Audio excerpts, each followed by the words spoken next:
माझं पहिलं बोर्नन. संडे सकाळी मस्त चहा घेतला. आजकाल या खेळण्यांसोबतच माझा सकाळचा चहा असतो. त्यानंतर ॲज युजल माझं काम केलं. गार्डनमध्ये सगळ्या झाडांना छान असं पाणी दिलं. थोडं माझं सामान आणायचं बाकी होतं, तर मी पतिदेवला म्हटलं, पहिले तुम्ही सकाळी सकाळी गर्दी कमी असते तर ते सामान आणून घ्या, कारण त्या दिवशी हळदी कुंकूचा आखरी दिवस होता. रथसप्तमी दिवशी हळदी कुंकू आणि बोरनान होतं. त्यांनी फुलं आणली, रांगोळी आणली, बरेच डेकोरेशनसाठी पण फुलं आणलेली होती आणि काही एक्स्ट्रा पण सामान आणलं होतं जे मला पाहिजे होतं. त्यानंतर सानिशचं बोरनांचं असं डेकोरेशन केलं होतं. फक्त पतिदेवनी, हे सगळं क्रेडिट त्यांना देते मी.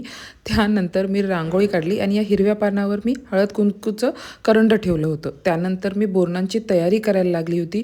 सगळे चॉकलेट्स आणलेले मी मिक्स करायला लागली होती त्यात. त्यानंतर शेजारच्या काकू आल्या, सगळे आम्ही त्याला ओवाळलं, आशीर्वाद दिलं. मुलं आली होती बोरनांसाठी, खूप मजा आली.